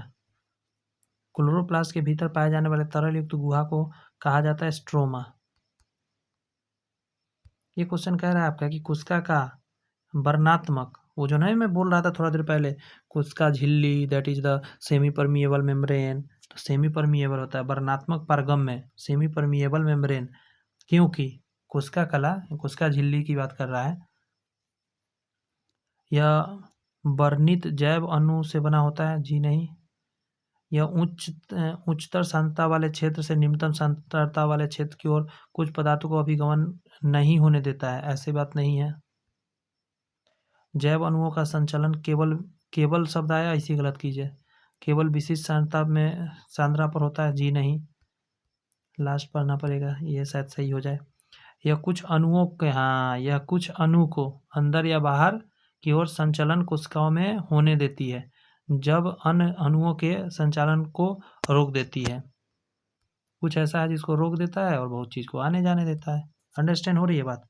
न्यूक्लियम के बाहर, न्यूक्लियस का ही है। न्यूक्लियस के बाहर डीएनए कहाँ मिलता है? न्यूक्लियस में तो होता ही होता है, लेकिन न्यूक्लियस के बाहर भी होता है, और मैं पहले के क्वेश्चन में आंसर दिया था इसका। मैं जानना चाहूँगा, आप बता पाएंगे क्या मुझे? मैं बता दिया हूँ पहले भी, आप सोचोगे आप बता पाओगे? थोड़ा सा दिमाग लगा के। माइटोकॉन्ड्रिया याद आ रहा है? हाँ, माइटोकॉन्ड्रिया। और एक और बताया था, हरित लवक। क्या बताया था? हरित लवक। हरित लवक यानी कि क्लोरोप्लास्ट। क्लोरोप्लास्ट और माइटोकॉन्ड्रिया में अपना उसका डीएनए पाया जाता है, प्रोटीन का संश्लेषण भी कर लेता है। इसीलिए निम्नलिखित पोषकों में से कौन सा एक पौधे की कोशिका भित्ति का एक संरचनात्मक घटक है? कोशिका भित्ति में जो सबसे इंपॉर्टेंट है वो आपसे जानना चाह रहा है। कैल्शियम। कैल्शियम आंसर हो जाएगा। निम्नलिखित कोशिका अंगकों में कौन सा एक अर्धपारगम्य है? तो कोशिका झिल्ली और प्लाज्मा मेम्ब्रेन दोनों एक ही बात है। ऐसे एग्जाम में दोनों ऑप्शन नहीं आएंगे, क्योंकि दोनों एक ही का नाम है, बस बदल बदल के नाम है, तो दोनों आंसर हो जाएंगे। ये अर्धपारगम्य है, मतलब सेमी परमिएबल बोलते हैं इसको। निम्नलिखित के बारे में, कोशिका के बारे में निम्नलिखित में से कौन सा सही नहीं है? पहला है, कोशिकाओं के आकार और आमाप विशिष्ट कार्य से संबंधित होते हैं। हाँ, कोशिका का आकार और जो वो है एक विशिष्ट कार्य से संबंधित होता है, पहला सही हो गया। कुछ कोशिकाओं के बदलते आकार होते हैं, तो जी हाँ, कुछ कोशिका आकार बदल लेते हैं। अमीबा को देख लीजिए, एक कोशिका का बदलते रहता है। प्रत्येक कोशिकाओं में निष्पादन की अपनी क्षमता होती है। जी हाँ, जितने भी सेल है वो अपना क्रियाकलाप खुद करता है। सभी देव उत्तकों में यहाँ में होगा, में एक ही प्रकार के कोशिका, क्या बात करते हैं जी? पैर का कोशिका, नाक का, मुंह का कोशिका एक ही है, सब अलग अलग है। That is the wrong answer. निम्नलिखित में सबसे छोटा कोशिका है, तो mycoplasma is the smallest known cell in the earth और यूनिवर्स। कहीं भी अभी तक के जो ज्ञात है उसमें सबसे छोटा ये है, माइकोप्लाज्मा। ऑस्ट्रिच का सबसे बड़ा है। अच्छा, कह रहा है कोशिकीय एवं आणविक जीव विज्ञान केंद्र कहाँ स्थित है? कोशिकीय आणविक जीव विज्ञान केंद्र कहाँ है आप जानते हैं क्या? That is known as Hyderabad में, हैदराबाद। एक होता है अहमदाबाद अहमदाबाद, बचपन में बड़ा गलती होता था ना, अहमदाबाद हैदराबाद। हैदराबाद कहाँ पे है? नीचे है, तेलंगाना आंध्र प्रदेश में जाकर। और अहमदाबाद कहाँ है? गुजरात में। अहमदाबाद मिल मजदूर का हुआ था घटना, 1917 में गए थे गांधी जी चंपारण सत्याग्रह के बाद कि चलो उसको मिल मजदूर को कौन सा बीमारी फैला था, कॉलेरा के लिए बोनस का लफड़ा था, उसको सही करवाया था। वहाँ बीजे मतलब उनको बात भी माना था अंग्रेज। आगे कह रहा है कोशिका का जीवित अंश जीव द्रव कहलाता है। यह किससे बना होता है? जीव द्रव किससे बना होता है? तो कोशिका द्रव, केंद्रक द्रव और अन्य कोशिकांग से बना होता है। क्योंकि जीव द्रव के अंदर ना साइटोप्लाज्म के अंदर क्या आ जाता है? कोशिका द्रव आ जाता है, ठीक है, साइटोप्लाज्म में आ जाता है, केंद्रक द्रव भी आ जाता है और अन्य कोशिकांग भी आ जाता है। 76 का सारे आंसर हो जाएंगे नीचे वाले डी। यहाँ पे कि सर्वाधिक संख्या 2n में गुणसूत्र पाए जाते हैं, तो इसका नाम है ओफियोग्लोसस। ओफियोग्लोसस नाम बड़ा है, इसमें सबसे ज़्यादा भी पाया जाता है। इसमें 1260 पाया जाता है। कितना पाया जाता है? 1260 पाया जाता है। यह एक तरह का पौधा है, इससे ज़्यादा गुणसूत्र कहीं नहीं मिलता है। याद रहेगा 1260 ओफियोग्लोसस में। वास्तविक केंद्रक किसमें अनुपस्थित होता है? वास्तविक केंद्रक किसमें अनुपस्थित, मतलब केंद्रक नहीं होता? जीवाणु में, कवक में, हरे शैवालों में या लाइकेन में? मुझे लगता है अच्छा से जवाब दे पाइएगा आप। जीवाणु हो जाएगा, बैक्टीरिया, क्योंकि सिंगल सेल है ये तो मल्टी सेलुलर है, तो यही है ना सिंगल सेल, तो इसी में आंसर दीजिए। और जीवाणु ऐसे भी अविकसित होता है, केंद्रक अनुपस्थित रहता है। असल में केंद्रक अनुपस्थित नहीं रहता है, only the membrane of the kendrak is not present. The material inside the kendrak, that is nucleus, is present, but the membrane of the cell is not present. Understand? The next 79 question is electron सूक्ष्मदर्शी की खोज किसने की? कहने का मतलब knoll एवं Ruska ने किया। इलेक्ट्रॉन सूक्ष्मदर्शी की खोज नॉल एवं रस्का ने किया। अंतःपर्दवीय जालिका ER की खोज किसने किया? बहुत देर से इसका नाम सुन रहे थे, अब ये भी जान लीजिए किसने खोजा। तो आंसर दीजिएगा पोर्ट, नाम है जो अंतःपर्दीय जालिका इंडोप्लाज्मिक रेटिकुलम खोजने वाले कौन थे? तो उनका नाम था पोर्टर। गुणसूत्र क्रोमोजोम शब्द प्रदान किया। अच्छा, क्रोमोजोम खोजा नहीं, क्रोमोजोम खोज करने वाला तो हॉप मिस्टर था,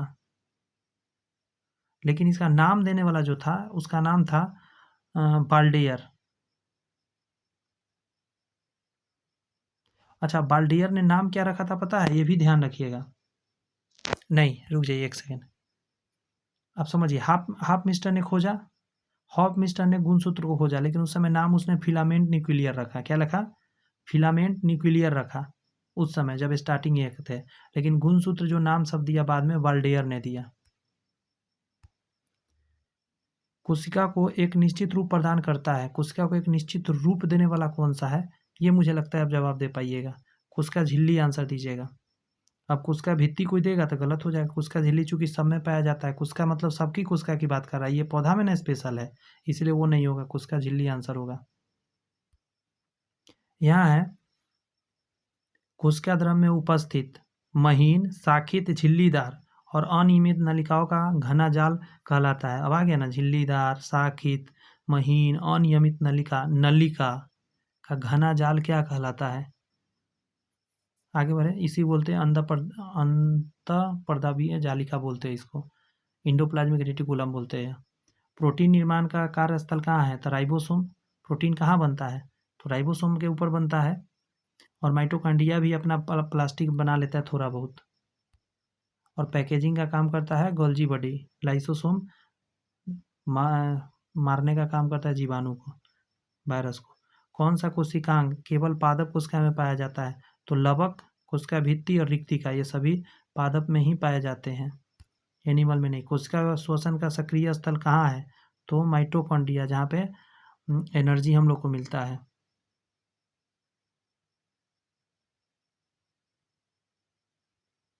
अवर्णी लवक ल्यूकोप्लास्ट मुख्यतः पाए जाते हैं जड़ों की कोशिका में, तनों की कोशिका में, पत्तियों की कोशिका में, फूलों की कोशिकाओं में। तो इसका आंसर देना अच्छा रहेगा जड़ों की कोशिकाओं में से। तना में भी रहता है, हर जगह कई जगह रहता है, लेकिन ऑप्शन के हिसाब से जड़ में देना सबसे परफेक्ट हो जाएगा। यहाँ का रहा फूल तथा बीजों को विभिन्न प्रकार के आकर्षक रंग देने वाला है क्रोमोप्लास्ट। और हरा पत्ता का रंग होता है क्लोरोप्लास्ट के द्वारा। पत्तियों का हरा रंग तो क्लोरोप्लास्ट के द्वारा। कोशिका की आत्महत्या की थैली तो लाइसोसोम को। क्लियर हो रही है ये सारी बातें। लाइसोसोम में पाया जाने वाला वह एंजाइम जिसमें जीव द्रव को घुला देने व नष्ट कर देने की क्षमता होती है। लाइसोसोम में क्या पाया जाता है? अच्छा क्वेश्चन नहीं आया अभी तक का। इसको बोलते हैं हाइड्रोलाइटिक एंजाइम। क्या रहता है? हाइड्रोलाइटिक एंजाइम, जिससे कि सेल घुल मिल जाता है, मर जाता है।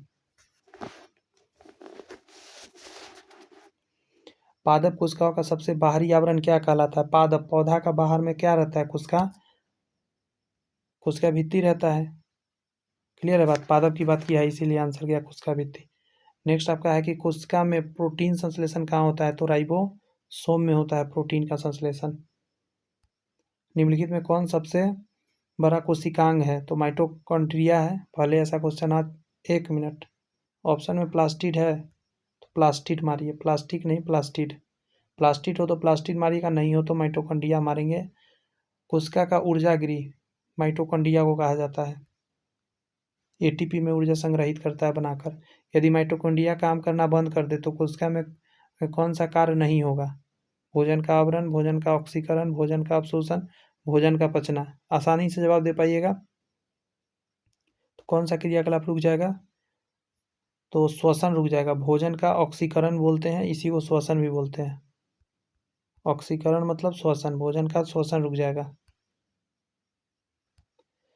कोशिका में राइबोसोम की उपस्थिति मत पढ़ लीजिएगा। अनुपस्थिति में कौन सा कार्य संपादित नहीं होता है? राइबोसोम नहीं रहा तो प्रोटीन नहीं बन पाएगा। कौन सा रचना जंतु कोशिका को वनस्पति कोशिका से विभेदित करता है? जंतु को अलग करता है उससे। तो आंसर क्या किएगा? पहले भी ऐसा क्वेश्चन हम लोग किए हैं, तो सेंट्रियोल हो जाएगा आंसर। ये को लग कर दीजिए। सेंट्रियोल के कारण हम लोग अलग है पौधों से। सेल नाम किस जीव वैज्ञानिक ने सर्वप्रथम दिया था? सेल नाम देने वाला कौन थे? तो आंसर हो जाएगा रॉबर्ट हुक। नेक्स्ट है आपका न्यूक्लियस की खोज सर्वप्रथम किसने की थी? तो न्यूक्लियस खोजने वाला कौन थे? ब्राउनी थे। ब्राउनी न्यूक्लियस खोजे थे सबसे पहले। डीएनए द्वि हेलिक्स प्रारूप को पहली बार किसने प्रस्तावित किया कि डबल हेलिक्स का डीएनए बना हुआ है, मतलब ऐसे सीढ़ी जैसा, और सिंगल से बना हुआ है आरएनए, ये भी जान लीजिए। वाटसन एवं क्रिक ने डीएनए के बारे में बताया था। वाटसन और क्रिक।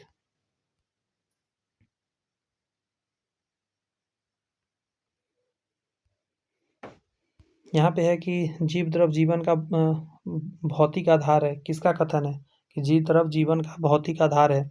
ये हक्सेल ने कहा था।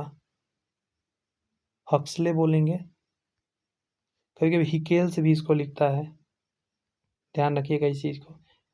नाम थोड़ा बहुत चेंज करते रहता है। जीव द्रव शब्द का सर्वप्रथम किसने किया था? जीव द्रव शब्द जो है प्रयोग सबसे पहले किसने किया था? पुरकिंजे ने किया था। आंसर जाएगा आपका क्या? पुरकिंजे। माइटोकॉन्ड्रिया किसमें अनुपस्थित होता है? मतलब माइटोकॉन्ड्रिया नहीं होगा, तो आपका आंसर हो जाएगा जीवाणु। जीवाणु के अंदर माइटोकॉन्ड्रिया नहीं होता है।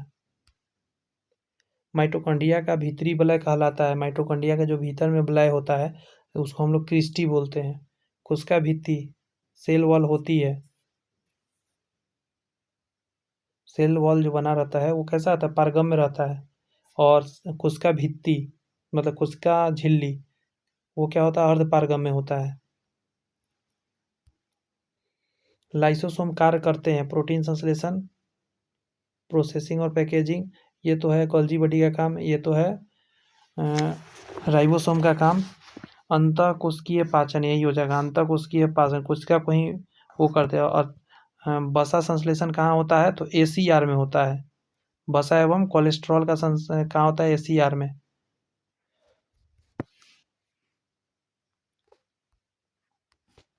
कौन सा अंगक मतलब ऑर्गेनेल प्राय जंतु कोशिका में उपस्थित नहीं होता है। तो आंसर क्या दीजिएगा? लवक, प्लास्टिड नहीं होता है हम लोग में। गोल्जी बॉडी अंतःप्रदेश जाल का माइटोकॉन्ड्रिया होता है। नेक्स्ट आपका प्रोग्राम्ड सेल डेथ कोशिका एवं आणविक नियंत्रण क्या कहलाता है? इसको एपोप्टोसिस कहलाता है। कैंसर वगैरह में जो एक्स्ट्रा सेल डेवलप हो रहा होता है इसको एपोप्टोसिस के द्वारा मार दिया जाता है, हटाया जाता है।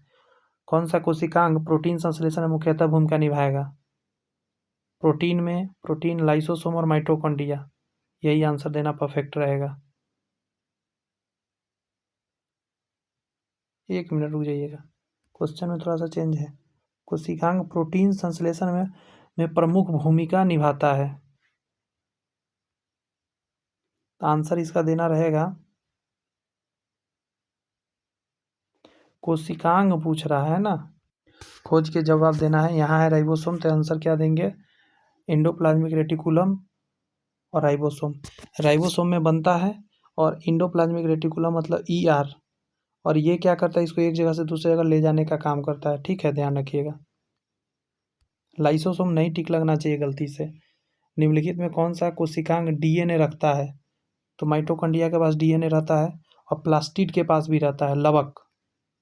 लवक भी आंसर जाएगा जिसका DNA रहता है।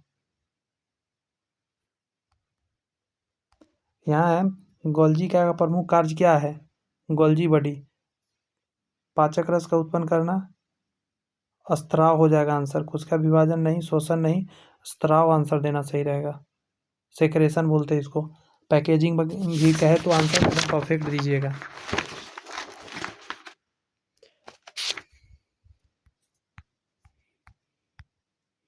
इसका जवाब दीजिए जरा। कहा जा रहा है कि किसकी उपस्थिति के कारण किसी पादप कोशिका और पशु कोशिका में अंतर पाया जाता है? पादप और पौधा में अंतर पाया जाता है। कोशिका भित्ति, कोशिका कला, क्लोरोप्लास्ट, केंद्रक।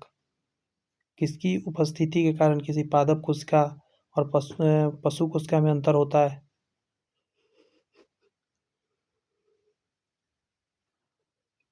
ये तो आंसर कई गो हो जाएगा इसका। क्लोरोप्लास्ट भी और कोशिका भित्ति भी, ये दोनों पाया जाता है पौधा में, हम लोग में नहीं पाया जाता। दोनों आंसर इसका जाएगा। निम्नलिखित में से किसने यह मूल अवधारणा प्रस्तुत की थी कि सभी जीव कोशिकाओं के बने होते हैं? ये बताने वाला कौन था? तो स्लाइडेन एवं स्वान बताया था। 2 और 4 आंसर हो जाएगा इसका D। 80% से अधिक सेल कोशिका में पाए जाने वाला पदार्थ क्या है? कोशिका के अंदर सबसे ज़्यादा 80% जल होता है, पानी सबसे ज़्यादा मात्रा में रहता है। यस और नो?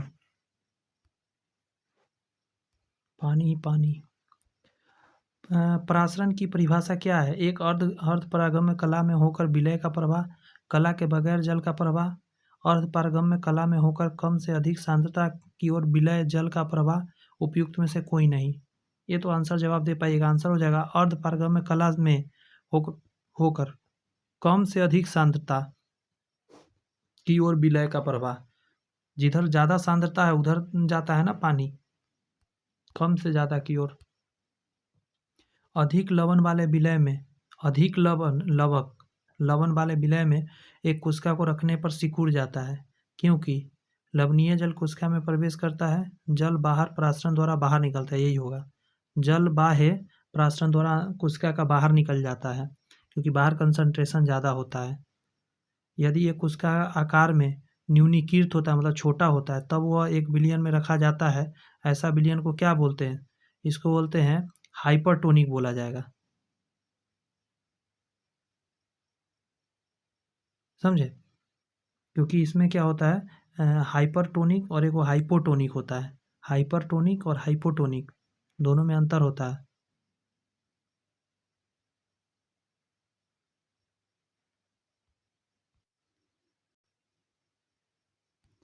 यहाँ पे कि एक कोशिका का आयतन में बढ़ता है, एक कोशिका का आयतन बढ़ गया है, तो कहाँ पे रखा गया होगा? दिमाग लगाइए ज़रा, पहले पीछे वाला पे आते हैं। देखिए, हाइपरटोनिक का मतलब है इसमें जैसे पानी के अंदर नमक आपने घोला है, तो नमक ज़्यादा है, पानी कम है, मतलब पानी में नमक ज़्यादा मात्रा में घुला है। और हाइपोटोनिक का मतलब है नमक थोड़ा कम है, जैसे 1 गिलास पानी में आधा चम्मच नमक, इसका मतलब हो गया 1 गिलास पानी में 2 चम्मच नमक। और आइसोटोनिक का मतलब है बराबर, मतलब जितना नमक उतना पानी। इस टाइप के कहने का मतलब दो वैल्यू बराबर के रूप में है। ये कॉन्सेंट्रेशन हाई कहलाता है, कॉन्सेंट्रेशन लो, और ये कॉन्सेंट्रेशनल इक्विलिब्रियम कहलाता है, बराबर।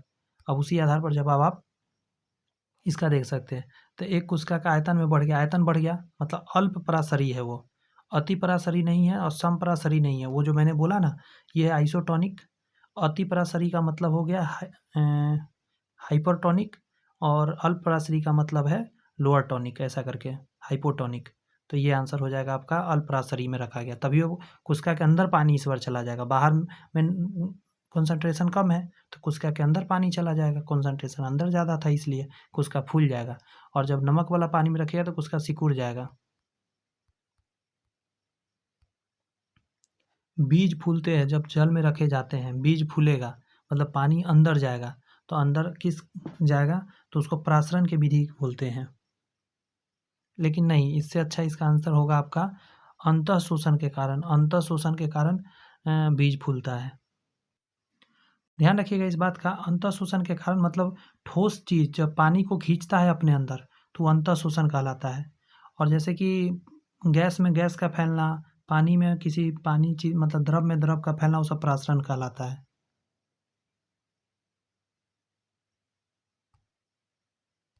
नेक्स्ट है कि लकड़ी के बने दरवाजों का वर्षा ऋतु में फूलना, तो लकड़ी का दरवाजा है ना, तो अंतःशोषण ये भी कहला जाएगा। समझे, जब ठोस चीज फूलता है ना तो अंतःशोषण के अंतर्गत रखिए। उर्वरकों का अतिरिक्त मात्रा में प्रयोग पौधे की मृत्यु का कारण बनता है, क्योंकि जब उर्वरक ज़्यादा डाल देते हैं तो क्या बन जाता है वह, वहाँ पे क्या होता है, बाह्य शोषण होने लगता है। मतलब पौधा का क्या होता है कि सारा पानी ही बाहर आने लगता है, पौधा का जितना भी सेल है वो मरने लग जाता है, क्योंकि बाहर कंसंट्रेशन आपने ज़्यादा कर दिया खाद डालकर। केंद्रक के विभाजन को क्या कहते हैं? केंद्रक का विभाजन जब होता है तो उसको किस नाम से जानते हैं? उसको बोलते हैं हम लोग कैरियोकनेसिस। कैरियोकनेसिस बोलते हैं केंद्रक के विभाजन को। शरीर के वृद्धि एवं मरम्मत हेतु कौन सा कोशिका विभाजन उत्तरदायी है? शरीर का वृद्धि हो रहा है, मरम्मत हो रहा है शरीर में, तो क्या वो समसूत्री हो रहा है? अर्धसूत्री तो होता है जब बच्चा पैदा होता है, वहाँ पे अर्धसूत्री विभाजन के अंतर्गत होता है। बस यहाँ समसूत्री विभाजन कहना ज़्यादा सटीक होगा। जनन कोशिकाओं में अर्धसूत्री होता है, यहाँ पे समसूत्री कहलाएगा। कशेरुकी को मतलब वर्टिब्रेट्स के ब्रीसन या टेस्टिस में शुक्राणु स्पर्म का निर्माण होता है केवल माइटोसिस द्वारा, केवल एमाइटोसिस एवं माइटोसिस द्वारा, केवल मियोसिस द्वारा, मियोसिस तथा माइटोसिस दोनों द्वारा। तो 125 का आंसर दे दीजिए, केवल मियोसिस द्वारा होता है। ठीक है। माइटोसिस में सबसे ज़्यादा समय में पूर्ण होने वाला अवस्था कौन सा है? तो माइटोसिस के अंदर जब होता है ना, तो याद रखिएगा इसको प्रोफेज बोलते हैं। प्रोफेज जो है सबसे ज़्यादा समय लेता है और एनाफेज सबसे कम समय लेता है। प्रोफेज में इतना समय तो एनाफेज में इतना समय। आगे कर रहा है पादप कोशिकाओं में साइटोकनेसिस किसकी सहायता से होती है? पौधा की बात कर रहा है, साइटोकनेसिस हो रही है। सेल डिवीजन तो किस आधार पे होता है? तो उसमें होता है कोशिका पट्टिका द्वारा। ध्यान रखिएगा, सेल प्लेट बोलते हैं इसको। माइटोसिस के सबसे कम समय पूर्ण होने वाला अभी बताए थे, क्या जवाब दीजिएगा? एनाफेज हो जाएगा, और सबसे ज़्यादा प्रोफेज। कह रहा है एक कोशिका के माइटोसिस द्वारा कितने बार विभाजन से 256 कोशिकाएं बनेगी? तो ये सब बच्चा वाला बात है, लेकिन पता होना चाहिए। देखिए, एक बार में ना टूट कर 2 बनता है, तो फिर एक बार टूटेगा, फिर 4 हो जाएगा, फिर 4 से 8 होगा, 8 से 16 होगा, 16 से 32 होगा, 32 से 64 होगा, 64 से 128 होगा, 128 से 256 होगा। तो एक बार, 2 बार, 3 बार, 4 बार, 5 बार, 6 बार, 7 बार, 8 बार। कितना बार में प्रोसेस हुआ है? 8 बार में 256 हुआ है। तो कोशिका के माइटोसिस का है, तो माइटोसिस में एक टूटता है दो रूप में, तो ये माइटोसिस के अंतर्गत है। आगे का रहा है क्रॉसिंग ओवर। क्रॉसिंग ओवर की घटना किस कोशिका विभाजन में होता है? तो इसको बोलते हैं अर्धसूत्री में क्रॉसिंग ओवर का प्रोसेस होता है। प्रगति यानी क्रॉसिंग ओवर किस अवस्था में होता है? तो अवस्था में बोलते हैं पैकेटिंग के समय होता है ये। यहाँ पे कह रहा है कि 200 शुक्राणु बनने के लिए कितनी बार मियोसिस बोल रहा है इस बार विभाजन होगा। तो नहीं, ये क्वेश्चन में गलती है। यहाँ पे हो जाएगा 50 आंसर हो जाएगा। ठीक है, कह रहा है कितना कोशिका को टूटकर 200 शुक्राणु बनने के लिए कितनी बार, नहीं बार को हटा दी, कितनी कोशिका का विभाजन होगा, कितनी कोशिका का विभाजन, इसे हटाइए, कितनी कोशिका का विभाजन होगा, तो 50 का होगा। एक बार में 4 बनता है तो 50 टूटेगा, 50 चौका 200 आंसर हो जाएगा। टेलोफेज की विपरीत अवस्था कौन सा है, तो टेलोफेज का विपरीत अवस्था किसको कहिएगा, प्रोफेज को बोलते हैं टेलोफेज का विपरीत अवस्था। यहाँ पे कि माइटोसिस में सेंट्रोमियर किस अवस्था में विभाजित हो जाता है, तो आंसर हो जाएगा एनाफेज में बदलता है, एनाफेज में बदल जाता है। यहाँ डिफिनीशन समझिएगा जरा। पहला एकदम सही है कि समसूत्री विभाजन में कोशिका केवल एक बार विभाजित होता है, समसूत्री में एक बार, एवं क्रोमोसोम भी एक बार विभाजित होता है। अगला करता है अर्धसूत्री विभाजन में कोशिका 2 बार विभाजित होता है, क्रोमोसोम भी 2 बार टूटता है। दोनों पॉइंट सही था। निम्नलिखित में किस कोशिकीय संरचना की खोज फॉन्टाना के द्वारा किया गया, फॉन्टाना के द्वारा जो खोजा गया उसको बोलते हैं केंद्रक, न्यूक्लियस। यहाँ पे कह रहा है प्राणी के जीवन इतिहास में समसूत्री विभाजन का कार्य निम्न है, तो आंसर क्या हो जाएगा, बहुकोशिकीय जीवों में वृद्धि होती है, बहुकोशिकीय जीवों में वृद्धि होती है। तो आज का दोस्त क्लास इतना ही रहेगा। आपसे एक छोटा सा रिक्वेस्ट है, चैनल सब्सक्राइब करके बेल आइकन जरूर प्रेस कर लीजिएगा, ताकि जो आने वाला वीडियोज है, जैसे कि टिशू है, अभी सेल करा दिया, अब टिशू करा देंगे, तो आपके लिए ऐसे ही करके सारा, उसमें भी इसी तरह ढेर सारा क्वेश्चन लेके आएंगे। पूरा चैप्टर अगर आपने नहीं भी पढ़ा है तो पूरा क्लियर हो जाएगा। और अगर ये वीडियो पसंद आया तो इसको लाइक आप कर सकते हैं। Bye bye, all the best.